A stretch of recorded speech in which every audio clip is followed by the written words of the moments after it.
Marcos Rio passo 15 anno escuchando a Nino describir los peor momento de su vida.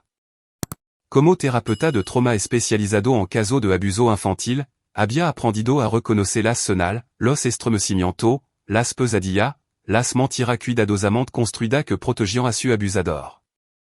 Había salvado a docena de Nino, testificado en innumerable juicio y construido una cara sobre los escombros de infancia rota. Nunca imaginó que pasaría por alto las sonal en su propia casa. Tadeo tenía 7 años, con el cabello oscuro de su padre y los ojos verdes de su madre. Siempre había sido un Nino feliz, del tipo que prefería estar afuera atrapando rana que adentro jugando videojuego. Pero durant el último mes, algo había cambiado. La transformación fut sutil al principio. Tadeo dejó de pedir ir al parque. Apenas probaba su cena. Empezó a orinar sans la cama de nuevo, algo que no había hecho desde que tenía 4 años. La peor parte era el llanto. Cada mañana, cuando Marcos tomaba su lave, Tadeo envolvía su pequeño brazo alrededor de las piernas de su padre y solozaba. Por favor, no te veía, papi. Por favor, quédate en casa, amigo. Tengo que trabajar, decía Marcos, arrodillándose al nivel de Tadeo, pero volveré de la cena. Lo prometo. Me lastimó cuando no está aquí. La voz de Tadeo se quebraba, su rostro rojo y surcado de lágrima. Andrea, la esposa de Marcos desde hacía 8 años, apartaba a Tadeo con eficiencia ensayada. Solo está siendo dramático, decía ella, con tono cortante. Lo está mal criando, Marcos. Necesita aprender que no puede quedarte en casa para siempre. Marcos quería creerle. Andrea había sido maestra de primaria antes de que naciera Tadeo, y entendía a los Nino. Era paciente, organizada, el tipo de madre que hacía fiesta de cumpleaños digna de Pinterest y nunca olvidaba empacar almuerzo saludable. Si ella decía que Tadeo estaba siendo dramático, tal vez lo estaba. Pero Marcos sabía más. Trabajaba con Nino traumatizado. Entendía los cambios de comportamiento. El moreton apareció en Marte. Marcos llegó a casa temprano, alrededor de las 4 heures de la tarde, y encontró a Tadeo sentado en la sala viendo dibujo animado.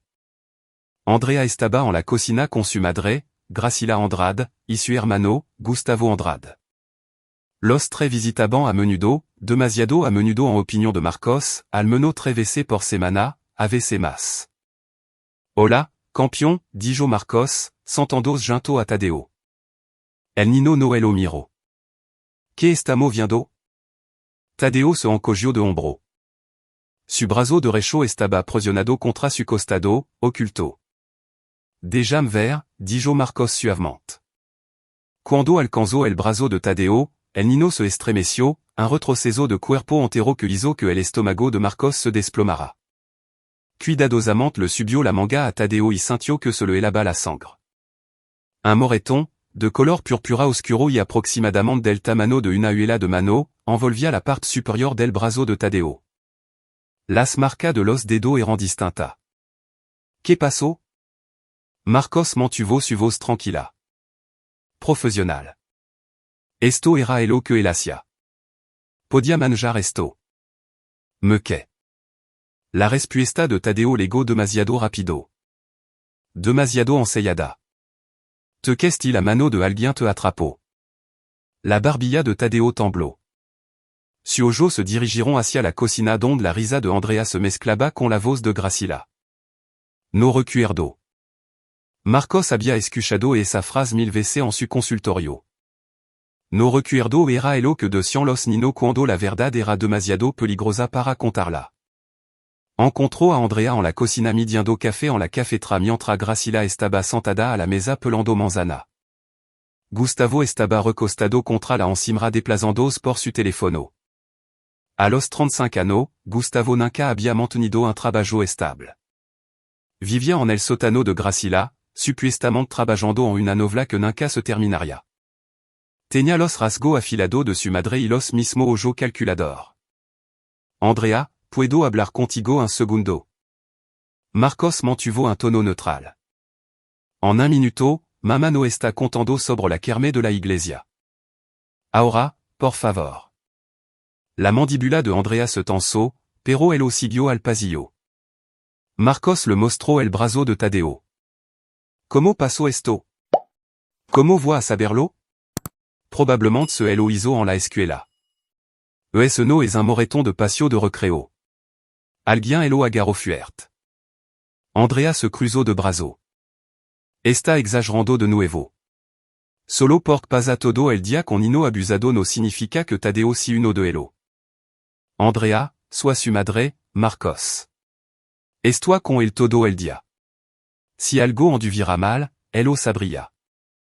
Ella se dio la vuelta y regresó a la cocina, terminando la conversación. Marcos se quedó en el pasillo, con el corazón latiendo con fuerza. Había perdido a su hermana menor, Elena, cuando tenía 6 años. Ella tenía 11 años cuando el vecino que se suponía debía cuidarla después de la escuela comenzó a lastimarla. Lo había ocultado durante meses, aterrorizada de lo que sucedería si lo contaba. Para cuando alguien se dio cuenta, el daño ya estaba hecho. Elena se había quitado la vida a los 3 años. Su muerte había destruido a su familia y moldeado toda la vida de Marcos. Se había convertido en terapeuta para salvar a otra Elena. Se había casado con Andrea porque parecía amable, estable, segura. Había tenido a Tadeo para demostrar que podía proteger a un Nino de la manera en que no había podido proteger a su hermana. Y ahora Tadeo mostraba cada señal que Marcos había aprendido a reconocer, y su propia esposa lo estaba desestimando. Esa noche, después de que todo se había ido y Tadeo estaba en la cama, Marcos yacía despierto mirando el techo. Andrea dormía a su lado, con una respiración constante y uniforme. Pensó en las palabras de Tadeo. Me lastimó cuando no está aquí. No va alguien. No vela él. Hello. Marcos esperó hasta que sonó la alarma de Andrea a las 6 heures. Ella se duchó, se vistió y bajó a preparar el desayuno. Escuchó abrirse la puerta de Tadeo, escuchó los pequeños pies de su hijo caminando por el pasillo. Marcos se levantó y fue a la habitación de Tadeo. Era exactamente como debería ser la habitación de un Nino de 7 años. Póster de dinosaurio en las paredes, jugo de Lego a medio construir en el escritorio, una estantería llena de libro ilustrado.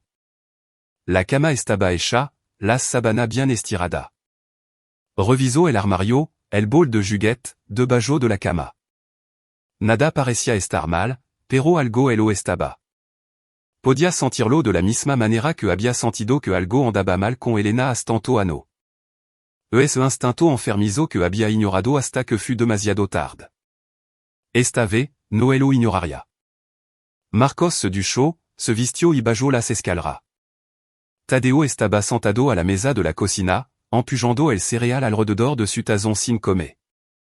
Andrea empacó el almuerzo de Marcos con eficiencia mecánica. Tengo una reunión tarde esta noche, dijo Marcos, probablemente no llega a casa hasta la suite. Andrea asintió sin levantar la vista. Está bien. Mamá y Gustavo vendrán a cenar de todo modo. Por supuesto que sí. Siempre venían. Marcos besó la cabeza de Tadeo. El Nino no reaccionó, solo siguió mirando su cereal. Te amo, amigo. Tadeo susurró algo que Marcos casi no captó. Ten cuidado, papi. Marcos condujo hasta su consultorio en el centro de la Ciudad de México, con la mente acelerada. Tenía 3 sesiones programadas, pero las canceló todas. En su lugar, se sentó en su escritorio e hizo una lista. Los cambios de comportamiento de Tadeo habían comenzado exactamente hacia 4 semanas. Fue entonces cuando Andrea había convencido a Marcos de aceptar más clientes por la noche, dejándolo fuera de casa 3 noches a la semana hasta las 8 o 9. Fue entonces cuando Graciela y Gustavo comenzaron a visitar con más frecuencia. Fue entonces cuando Tadeo dejó de dormir toda la noche. Marcos sacó su teléfono y llamó a Omar Soli, su colega y amigo de la escuela de posgrado. Omar trabajaba en el mismo edificio, 2 pisos más arriba. Necesito tu opinión profesional, dijo Marcos cuando Omar contestó, extraoficialmente. ¿Qué está pasando? Marcos describió todo. El llanto, el moretón, el miedo de Tadeo, la indiferencia de Andrea. Omar escucho sin interrumpir, como hacían los buenos terapeutas. Que te dais tu instinto? Preguntó Omar. Que alguien está lastimando a mi hijo y mi esposa no veo no quiere verlo. Entonces confía en tu instinto. El mejor en el negocio, Marcos. Si cree que algo anda mal, algo anda mal. Marcos terminó la llamada y se sentó en silencio. Había pasado su cara ayudando a los hijos de otra persona. Sabía exactamente que hace cuando un padre acudia a él con sospecha. Conocía los pasos, los protocolos, los requisitos legal. Pero este era su hijo, su Tadeo. Y los sospechosos eran la familia de su esposa. Persona que se sentaban a su mesa, que jugaban con su hijo, que se suponía que debían amarlo. Marcos abrió su computadora portátil y buscó un sitio web que había guardado hace meses para un cliente. Solución de seguridad doméstica. Vendian cámara oculta, del tipo que parecían detector de humo o Marcos de foto o estación de carga, del tipo que transmisión directamente a una aplicación protegida con contraseña. Pidió 3 cámaras con envío exprès. No se lo dijo a Andrea. No se lo dijo a nadie. Si Tadeo estaba haciendo lastimado, Marcos descubriría quién lo estaba haciendo. Y cuando lo hiciera, se aseguraría de que pagaran por ello de manera que no podían imaginar. Le había falado a Elena. No le falaría a Tadeo. Marcos tenía 19 años cuando enterraron a Elena. El funeral fue con el ato cerrado porque ella había saltado de un puente y la queda había destruido su cuerpo de la misma manera que su abusador había destruido su espíritu. Su padre se había desmoronado de inmediato. Su madre cayó en las pastillas, su padre en el silencio. En 2 años, se divorciaron. En 5 ans, su madre había muerto de una sobredosis. Marcos se había quedado solo con su rabia y su culpa, los motores gemelos que lo impulsaron a través de la universidad, a través de la escuela de posgrado, a través de su programa de doctorado. Se había especializado en terapia de trauma porque lo entendía desde ambos lados. Sabía cómo funcionaba el abuso, cómo se incrustaba en la mente de un niño y lo convencía de que merecía el dolor. Sabía cómo operaban los abusadores, cómo preparaban a su víctima y manipulaban a su familia. Había jurado que pasaría su vida protegiendo a los niños de la manera en que nadie había protegido a Elena. Y había estado tan concentrado en los hijos de otra persona que se había perdido el que lo estaba pasando al suyo. Las cámaras le guiaron al día siguiente. Marcos salió del trabajo a la hora de la comida y condujo a casa. Andrea había levado a Tadeo a una cita con el pediatra. Algo sobre los problemas de comportamiento del niño, la casa estaba vacía. Graciela y Gustavo no tenían programada una visita hasta la cena. Marcos trabajó rápidamente. Instaló la primera cámara en el pasillo fuera de la habitación de Tadeo, disfrazada de detector de humo. La segunda fut en la habitación misma de Tadeo, oculta dentro de una luz nocturna. La tercera la colocó en la sala de estar, integrada en un reloj digital sobre la repisa de la chimenea. Cada cámara se conectaba a una aplicación en su teléfono. Podía ver las imágenes en vivo o revisar grabación de hasta 30 días. Las transmisiones estaban encriptadas y protegidas con contraseña. Nadie podía acceder a ellas excepto él. Cuando Andrea llegó a casa con Tadeo, Marcos estaba sentado en el sofá leyendo archivo de caso. ¿Cómo estuvo el médico? Bien. La Dra. Pineda cree que Tadeo podría tener ansiedad. Recomendó un terapeuta. El tono de Andrea era incisivo. Había estado sugiriendo que Tadeo viera a alguien durante semana. Pero Marcos se había resistido. No porque Tadeo no necesitara ayuda, sino porque Marcos quería entender la cosa primero. Ahora lo sabía mejor. Tadeo no necesitaba un terapeuta. Necesitaba protección. Et una buena idea, dijo Marcos. Puedo pedirle una recomendación a Omar. Andrea pareció sorprendida. ¿En serio? No va a discutir. Quiero lo mejor para Tadeo. Era la verdad. Incluso si Andrea no entendía lo que eso significaba todavía. Esa noche, Graciela y Gustavo le llegaron a las 5h30. Graciela tenía 62 años, Una muge pequena con cabello plateado y una sonrisa cálida que había enganado a Marcos durante ocho años. Trajo una cacerola igual a casera.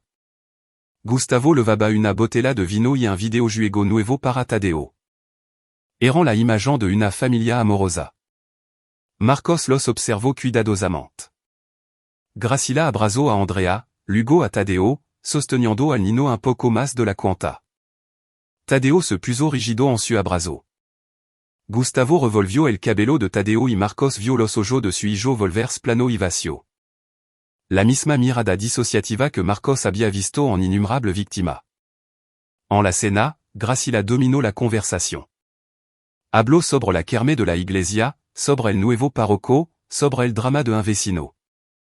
Gustavo comió en silencio, mirando ocasionalmente a Tadeo con algo que hizo que a Marcos se le erizara la piel.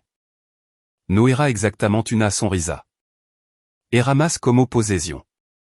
Andrea interpretó a la hermosa hija, estando de acuerdo con todo lo que Gracila decía, riendos de las raras bromas de Gustavo.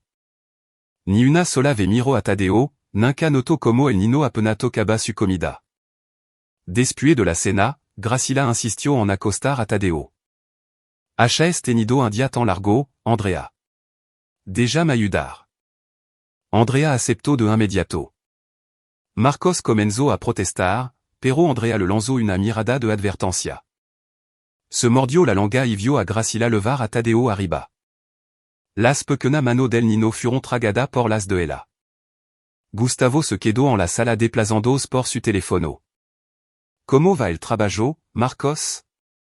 Ocupado. Mucho caso. Debe ser deprimante escuchar historia triste todo el día. Marcos miró a Gustavo a los ojos. Ayudó a Nino que han sido lastimado por persona en las que deberían haber podido confiar. Es el trabajo más importante que he hecho. La sonrisa de Gustavo no legó a su ojo. Seguro, si tu lo dices. Gracila volvió a bajar 20 minutos después. Está todo arropado. Que Nino tan dulce. Se fueron a las 9h. Andrea limpió la cocina mientras Marcos revisaba las cerraduras, probaba las ventanas y abría la aplicación de la cámara en su teléfono. La habitación de Tadeo estaba oscura excepto por la luz nocturna. El niño estaba en la cama. Las mantas subida hasta su barbilla. Marcos lo observó durante 5 minutos. Tadeo no se movía, no dormía. Solo miraba el techo. El teléfono de Marcos vibró. Un mensaje de texto de Omar. ¿Cómo está aguantando? Instalar cámara fut la décision correcta, respondió Marcos, ahora espero. Esto aquí si necesita algo. Marcos guardó su teléfono en el bolsillo y subió las escaleras. Andrea ya estaba en la cama leyendo un libro sobre crianza consciente. La ironia no se le escapó. Tadeo parece estar mejor esta noche, dijo él sin levantar la vista. Apenas cenó. Está siendo quisquilloso. Los niños pasan por fase. Marcos se puso la pijama y se metió en la cama. Puso su teléfono en la mesita de noche. Volumen bajo pero no apagado. La aplicación de la cámara le alertaría de cualquier movimiento en la habitación de Tadeo. Fingió dormir. A las 2h17 du matin, su teléfono vibró.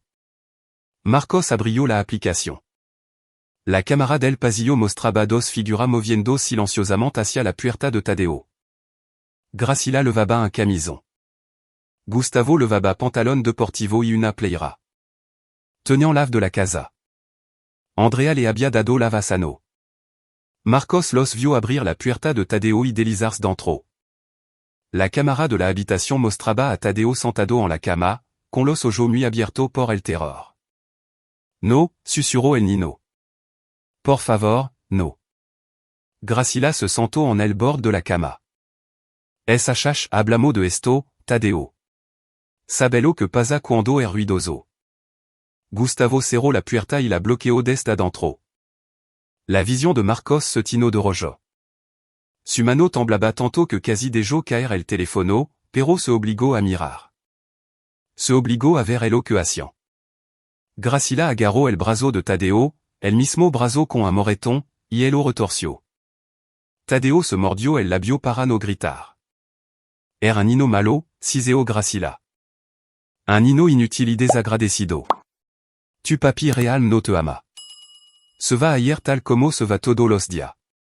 Y cuando se haya ido, no tendrá a nadie más que a nosotros. Gustavo se inclinó cerca de la cara de Tadeo.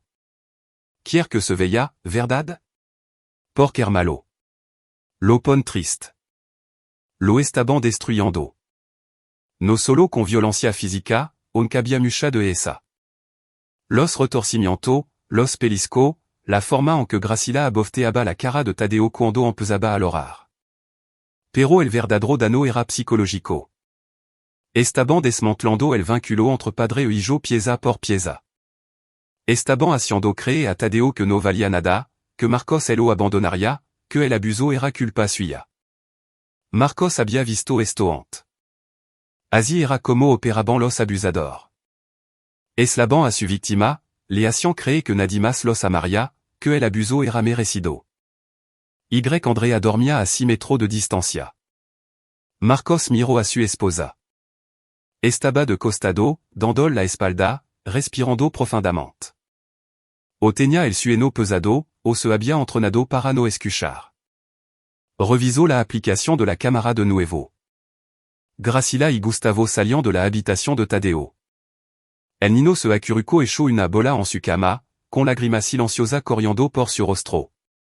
Marcos esperó hasta escuchar la puerta principal cerrarse con un clic. Luego se levantó, tomó su teléfono y fue a su oficina en casa. Cerró la puerta con la abrió su computadora portátil. Le tomó 30 minutos de cargar cada segundo de metrage de las tres cámaras. Hizo copia de seguridad en 3 servicios en la nube diferente y se envió copia por correo electrónico a sí mismo. Luego abrió su contacto e hizo una llamada. Rogelio Cárdenas contestó al tercer timbrazo, con la voz ronca por el sueno. Más val que esto si bueno, rió. Rogelio era detective de la Fiscalía de la Ciudad de México, especializado en crimen contra Nino. Él y Marcos habían trabajado juntos en docena de casos a lo largo de los años. No eran exactamente amigos. Rogelio era demasiado cínico, demasiado desgastado por el trabajo, pero se respetaban mutuamente. Necesito tu ayuda, dijo Marcos. Et Tadeo. Rogelio guardó silencio durante 3 segundos. Entonces cuentam todo. Marcos lo hizo. Explicó los cambios de comportamiento, el moretón, las cámaras, lo que acababa de presenciar. Le envió a Rogelio los archivos de video mientras hablaba. Cuando terminó, Rogelio soltó un largo suspiro. Jesús, Marcos, la familia de tu esposa. Necesito saber si ella es cómplice o víctima. El video la muestra dormida, pero ella le dio lave. Ella déjà que visitant constantemente. Ella descarta tu preocupación. La voz de Rogelio era dura. En el mejor de los casos, es voluntariamente ciega. En el peor, es cómplice. Necesito atraparlo en el acto con testigo. Necesito evidencia que se sostenga en la corte. Tien video. Necesito más. Necesito testimonio. Necesito que los atrapen con las manos en la masa sin forma de algar que los videos son falsos o que esto mintiendo. Rogelio volvió a guardar silencio. Quier tender una trampa. Si. Eso es arriesgado. Si consigan abogado. No tendrán tiempo de conseguir abogado. Los atraparemos en pleno abuso con múltiples testigos y evidencia física. Los tendremos tan acorralado que no tendrán más remedio que declararse culpable.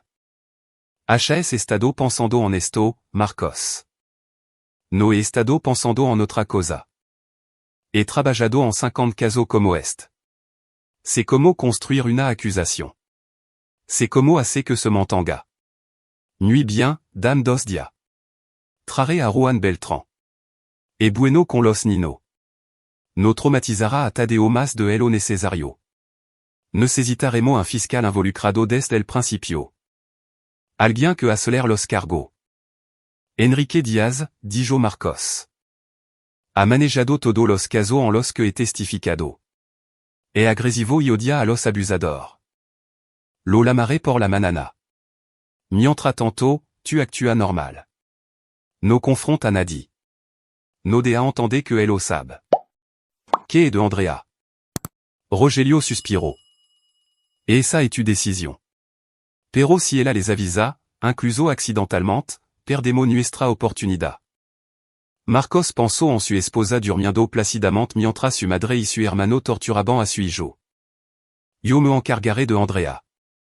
Terminó la lamada y se sentó en la oscuridad de su oficina. A través de la pared, podia escuchar a Tadeo lorando suavement en su habitación.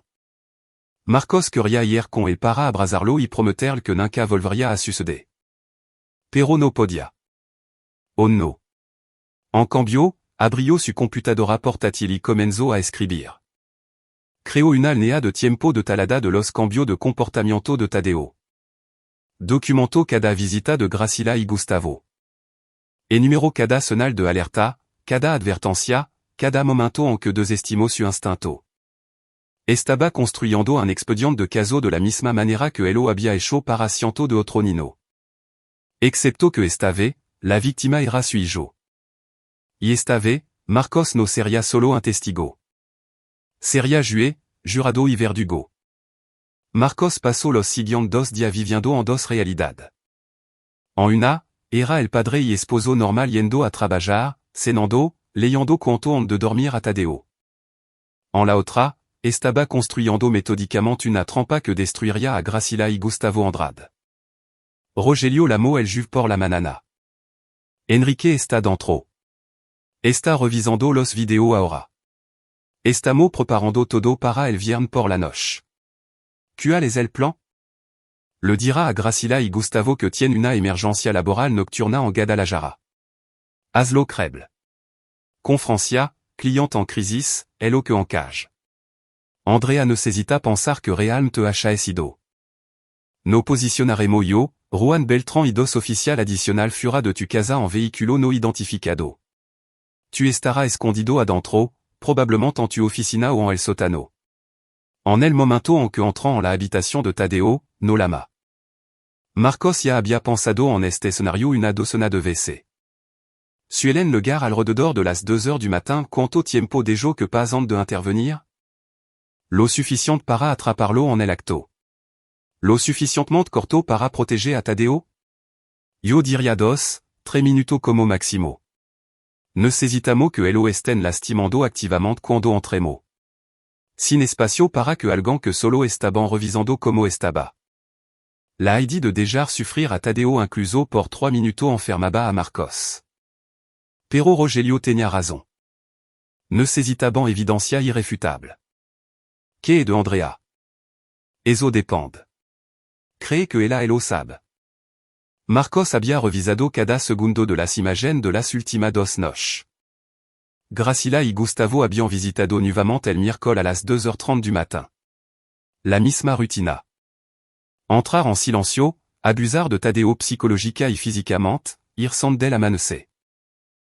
Andrea había dormido todo el tiempo, o fingido hacerlo. Creo que ha sido abusada por él toda su vida, dijo Marcos lentamente. Creo que le tiene terror, pero también creo que los está eligiendo a él sobre Tadeo, incluso si no se da cuenta. Entonces no lo decimos. Podría ser testigo de los crímenes de su propia familia, o podría ser cómplice. De cualquier manera, no es parte del plan. Marcos estuvo de acuerdo, aunque se sintió como otra traición. Pero Andrea ya había traicionado a Tadeo. Había elegido a su familia abusiva sobre su hijo vulnerable. Desestimó las preocupaciones de Marcos, él lo manipuló, facilitó el acceso de Graciela y Gustavo. Cualquier amor que Marcos subirá sentido por Andrea se estaba ahogando en rabia. Y esa noche, tendió la trampa. En la cena, otra comida familiar con Graciela y Gustavo, Marcos anunció que tenía que ir a Guadalajara el viernes por la noche. Et una conferencia sobre trauma infantil y uno de mi cliente está en crisis.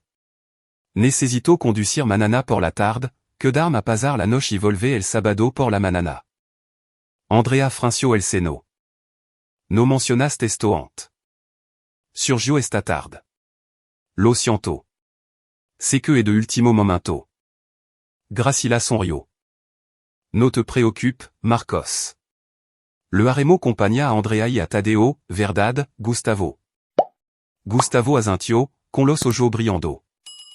Por supuesto, la familia cuida de la familia. Marcos se obligó a devolver la sonrisa. Se los agradezco. Debería estar de vuelta para el mediodía del sábado. Tadeo miró su plato, con el rostro pálido. Marcos atrapó la mirada de su hijo y le dio un pequeño asentimiento. Confia en mí, trato de comunicar. No te voy a dejar. Pero Tadeo simplement miró hacia otro lado. Después de que Gracila y Gustavo se fueron, Marcos encontró a Andrea en la recámara. Estaba doblando ropa, su movimiento preciso y mecánico. Me preocupa Tadeo, dijo Marcos. Andrea no levantó la vista. Siempre está preocupado por Tadeo. Está mostrando signos de trauma, Andrea. Orinar sans la cama, el lento, los morotón. Et un nino torpe que está pasando por una fase. Está proyectando tu propio problema en él. La accusation d'olio por que estaba calculada para dole. Andrea sabia sobre Elena, sobre la culpa de Marcos, sobre la forma en que dedicó su vida a salvar a Nino que no pudo salvar. Sabia exactamente dónde apuntar. Y si no estoy proyectando? Marcos mantuvo su voz nivelada. Y si real algo está mal? Entonces elo sabría. Sois su madre. Estoy con el todo el día, todo los días. Si alguien elo estuviera lastimando, elo vería. Lo haría? O elo ignoraría? Porque verlo significaría reconocer que tu familia no es perfecta. Andrea golpeó el cesto de la ropa sucia contra el suelo. Mi familia ama a Tadeo. Mi madre lo adora. Gustavo nunca lastimaría a un niño. Está tan obsesionado con el abuso que el ves en toda part, incluso donde no existe. Marcos quería mostrar los video. Quería agarrarla por los hombros y gritar. Mira elo que le hacen. Mira elo que has tu preciosa familia mientras duerme. Pero no podia. Oh no. Quizá tenga razón, dijo en su lugar. Quizá estoy proyectando. Hablaré con Omar al respecto. La expression de Andrea se suavizó ligeramente. Creo que es una buena idea. HS estado bajo mucho estrés. Marcos salió de la habitación de decir algo de elo que se arrepentira. Fut à la habitación de Tadeo y encontró a su hijo construyendo una nave espacial de Lego con mano temblorosa. Hola amigo, Marcos se sentó en el suelo junto a él. ¿Puedo ayudar? Tadeo le entregó una pieza sin hablar. Construiront en silencio durant uno minuto y luego Tadeo susurró. ¿De verdad va a ir a Guadalajara? No, dijo Marcos en voz baja. Voy a estar justo aquí. Lo prometo. Los ojos de Tadeo se llenaron de lágrimas.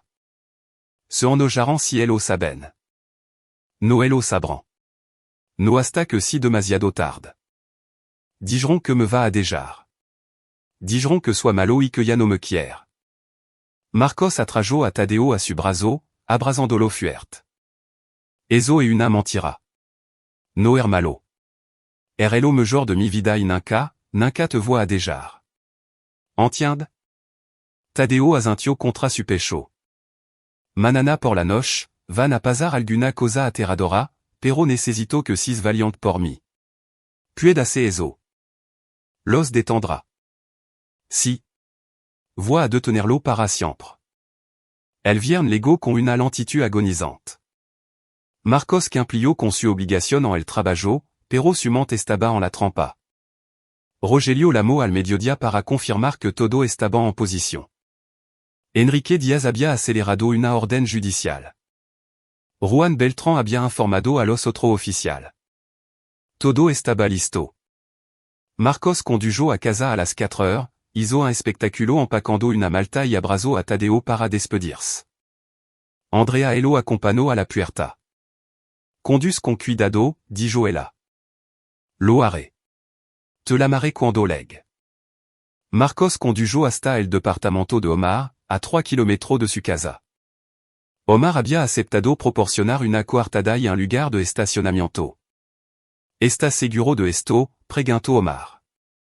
Nunca he estado más seguro de nada en mi vida.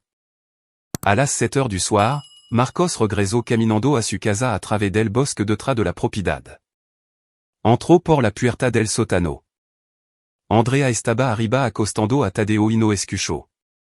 Se instaló en su oficina con su computadora portátil, su teléfono y una botella de agua. Luego esperó. Rogelio envió un message de texto a las 10 heures du soir. En position. Juan Beltrán envió un message a las 10h15. Listo cuando tu el oeste.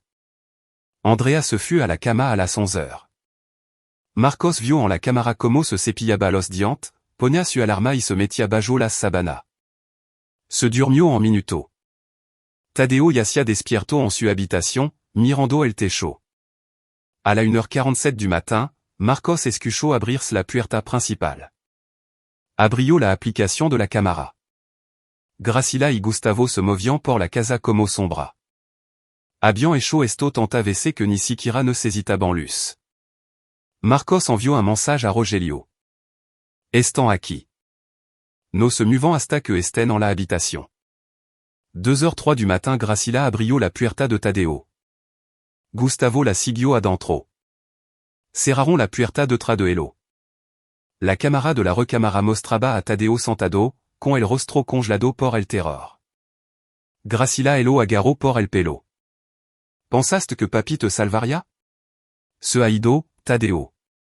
Te dejó con nosotros. Gustavo retorció el brazo de Tadeo detrás de su espalda. Porque no val nada. Ni siquiera tu propio padre te quiere. Marcos ya se estaba moviendo. Salió de la oficina y subió las escaleras. Su paso errant silencioso sobre la alfombra. Podía escuchar a Tadeo gimiendo a través de la puerta. Le envió un message a Rogelio, ahora. Luego abrió la puerta y entró lentamente, con su teléfono en alto y grabando. Graciela y Gustavo Noel notaron al principio. Estaban demasiado concentrado en Tadeo, en la demolición psicológica que habían perfeccionado durante años. No fut hasta que Marcos habló que se congelaron. Suelten a mi hijo. La cabeza de Graciela giró bruscamente. Su rostro se puso blanco. Marcos, ¿dónde está? Se supone que está en Guadalajara. Menti.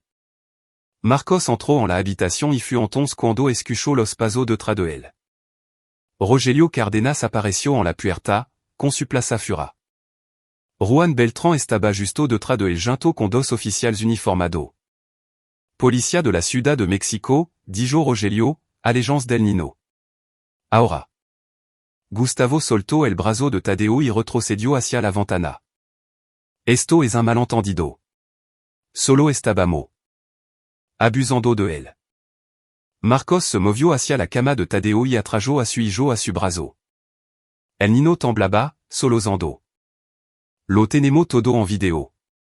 Cada visita, cada palabra, cada vez que le dijeron que no valía nada, que yo no lo amaba, que él abusó era culpa suya.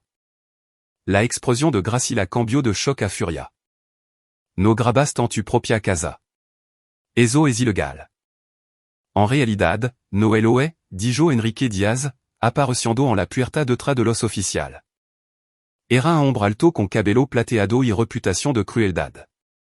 Este es un estado de consentimiento de una sola parte. Marcos tenía todo el derecho de grabar lo que sucedía en su propia casa y lo que sucedía era abuso infantil grave. Múltiple cargo. Juan Beltrán avanzó con las esposas. Graciela Andrade. Gustavo Andrade. Están bajo arresto por asalto en segundo grado, maltrato criminal y privación ilegal de la libertad. Gustavo se lanzó hacia la ventana, pero uno de los oficiales uniformados lo atrapó.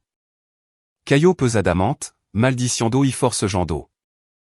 Graciela se quedó congelada mientras Juan le esposaba las manos a la espalda. No puedes esto, Ciseoela. Andrea nunca te perdonará. Somos su familia. Son monstruo, dijo Marcos en voz baja. Y nunca volverán a tocar a mi hijo. Rogelio le leyó su derecho mientras los oficiales los sacaban. Tadeo se aferraba a Marcos, con el rostro enterrado en el pecho de su padre. Abajo, Andrea apareció en el pasillo, con los ojos muy abiertos por la confusión y el horror. ¿Qué está pasando? Mamá? Gustavo? Marcos, ¿qué hiciste? Marcos levó a Tadeo pasando junto a él sin hablar. Que Andrea lo averiguara. Que viera las luz de las patrulla parpadeando a fura, a su madre y hermano esposado, la evidencia que los destruiría. Que vivira con el conocimiento de que había elegido a Elo sobre su propio hijo, y lo había costado todo. El juicio tuvo lugar 3 meses después. Marcos había esperado que Graciela y Gustavo pelearan, contrataran abogado caroes y algaran que los videos eran falsos o sacado de contexto. Pero Enrique Díaz había tenido razón. La evidencia era demasiado abrumadora. El video mostraba múltiples instancias de abuso junto con marca de tiempo que probaban un patrón. Los registros médicos de Tadeo documentaban los moratones. Un psychologue infantil évaluó a Tadeo y confirmó un trauma severo consistente con abuso psicológico prolongado. Los abogados de Graciela y Gustavo les aconsejaron aceptar un acuerdo de culpabilidad. La sala del tribunal estaba casi vacía el día que presentaron su declaración. Marcos se sentó en la primera fila con Omar a su lado. Andrea estaba notablemente ausente. Había solicitado el divorcio 2 semanas después del arresto y se había mudado a la casa de su prima en Monterrey. Marcos no intentó detenerla. Graciela se declaró culpable de 2 cargos de asalto en tercer grado y un cargo de maltrato criminal. Elle jouait la sentenció a 8 años de prisión. Gustavo se declaró culpable de los mismos cargos, pero como tenía una condena previa por asalto en una pelea de bar en su 20 años, su sentencia fut de 12 años. Marcos los vio ser levado encadenado y no sintió nada. Ni satisfacción, ni alivio, solo una certeza fría y hueca de que se había hecho justicia. Después de la audiencia, Enrique le estrechó la mano. Tadeo está a salvo ahora. Eso es lo que importa. Real qu'implirant la sentencia completa en este por crimen contra Nino? Absolutamente. Y te garantizo que no la pasarán bien adentro. A otro recluso no les agradan los abusadores de Nino. Marcos había escuchado lo mismo de Rogelio. Graciela probablemente sería aislada en custodia protectora por su propia seguridad. Gustavo lo tendría más difícil. Las prisiones de hombre eran más violentas y la arrogancia de Gustavo lo convertiría en un objetivo. Marcos descubrió que no le importaba lo que le sucediera siempre y cuando estuvieran le jeu de Tadeo. Las consecuencias continuaron durant las semanas siguientes. Los documentos de divorcio de Andrea citaban diferencias irreconciliables, pero las cartas de su abogado dejaban clara su posición. Culpaba a Marcos por destruir a su familia. Quería la custodia completa de Tadeo, argumentando que Marcos había traumatizado al Nino al involucrar a la policía y obligarlo a testificar. Enrique remitió a Marcos a Elena Ortega, una de las mejores abogadas de derecho familiar en la Ciudad de México.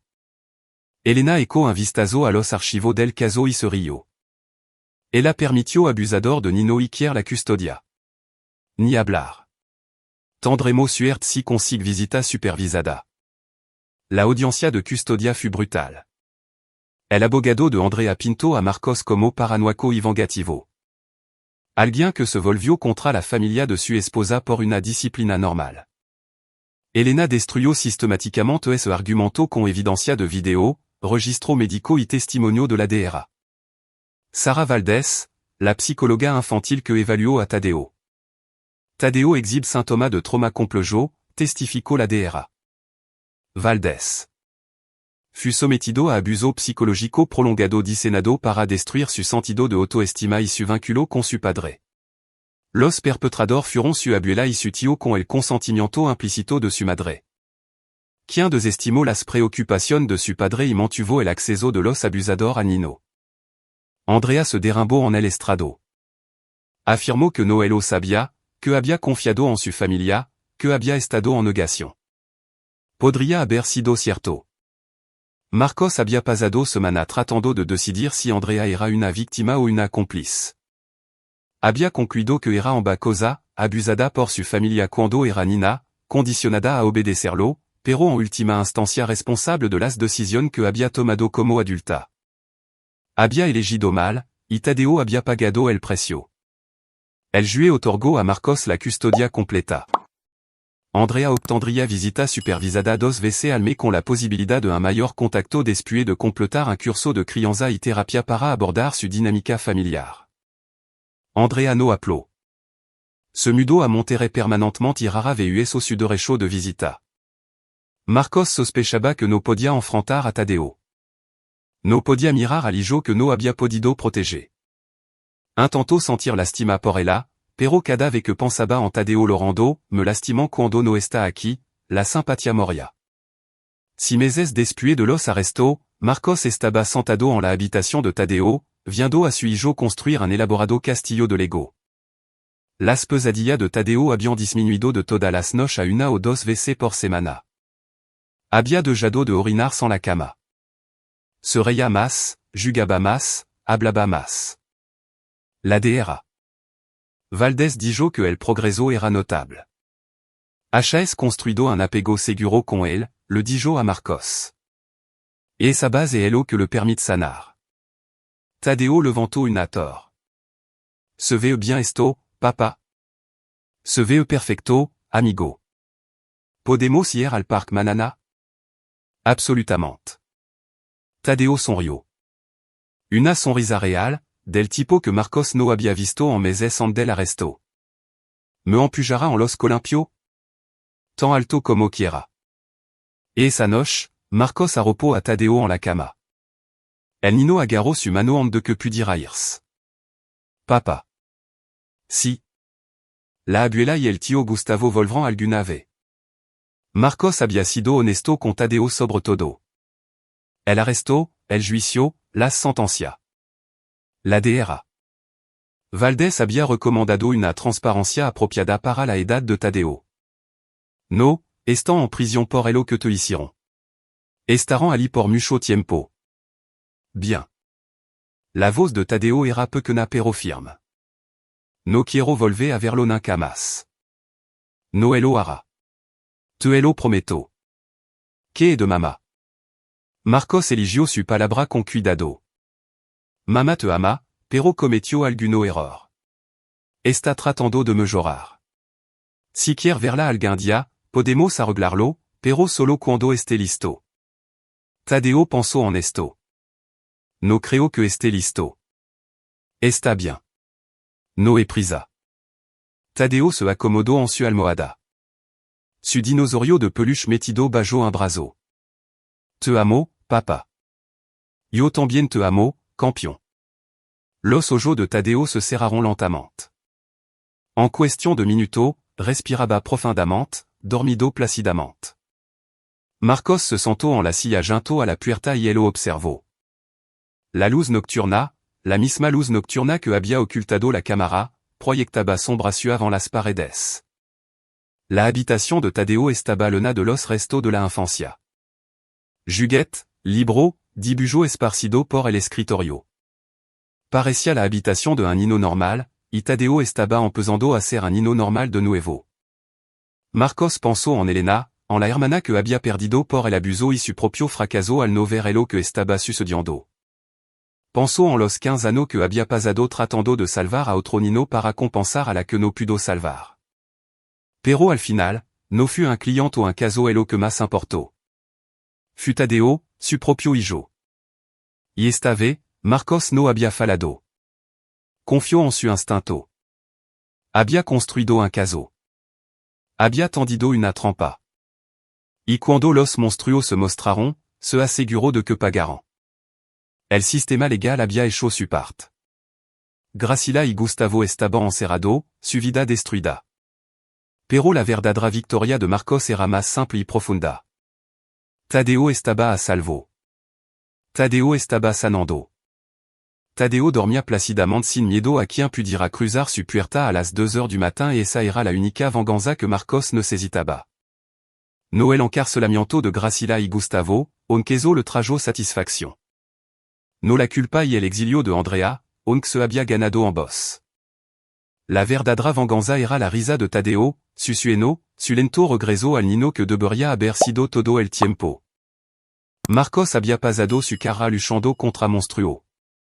Aprendió su patrón, su método, su debilidad. Y cuando los monstruos atacaron a su propio hijo, hueso todo elo que sabía para destruirlo. El pensamiento que elo había sostenido a través de los momentos más oscuros las noches en que vio el abuso de celulares en vidéo, incapaz de intervenir todavía era simple. No esperaban esto. Gracila y Gustavo esperaban que Marcos permaneciera ajeno, que seguirá trabajando hasta tarde, que confiara en la familia de su esposa. Esperaban que Andrea los protegiera, que silenciara las preocupaciones de Marcos, que mantuviera su acceso a Tadeo. Esperaban romper a Tadeo lenta y metódicamente, hasta que creera que merecía el abuso y que su padre no lo amaba. No esperaban que Marcos confiara en su instinto. No esperaban las cámaras, la policía, la trampa. No esperaban un padre que quemaría su propia vida para salvar a su hijo. Marcos se puso de pie y caminó hacia la cama de Tadeo. Ajustó la manta, apartó el pelo de la frente de su hijo. Tadeo se movió ligeramente, pero no se despertó. Está a salvo ahora, susurró Marcos. Prometo que está a salvo. Dejó la puerta entreabierta y la luz nocturna encendida. Tadeo todavía necesitaba en bas y caminó hacia su propia habitación. La casa estaba tranquila. No más visitantes nocturnos. No más máscara cuidadosamente elegida, solo Marcos y Tadeo construyendo una vida sin monstruo. Marcos se metió en la cama y cerró los ojos. Por primera vez en meses, durmió toda la noche sin pesadilla. Por la mañana, le haría otcake a Tadeo. Irian al parque. Construirian Lego y verian película y harían todas las cosas normal que hacen los padres y los hijos cuando no vivan con miedo. Y si Andrea alguna vez volvía, si alguna vez demostraba que había cambiado y se ganaba el derecho de ver a Tadeo de nuevo, Marcos lo consideraría. No era cruel. No creía en castigar a la gente para siempre. Pero nunca olvidaría quien había falado en proteger a Tadeo cuando más importaba. Y nunca dejaría de proteger a su hijo de cualquiera que intentara lastimarlo. Porque eso era lo que hacían los padres. Reconocian a los monstruos incluso cuando levaban cara familiar. Construyant caso y tendian trampa y hacían lo que fuera necesario para mantener a su hijo a salvo. Y cuando los monstruos caían, cuando eran levado esposado, sentenciado a anotar las rojas, dejado para enfrentar las consecuencias de su crueldad, los padres no se regodiban ni celebraban. Simplement volvian su atención a los niños que habían salvado y los ayudaban a sanar. Marcos le había falado a Elena, pero había salvado a Tadeo, y eso marcaba toda la diferencia. Y ahí lo tienen. Otra historia llega a su fin. ¿Qué le pareció? Me encantaría escuchar su pensamiento en los comentarios a continuación. Si disfrutaron de esta historia, consideran unirse a nuestra comunidad suscribiéndose. Significa mucho para nosotros. Para más historia como esta, echen un vistazo a los videos recomendados en la pantalla. Y los veré allí.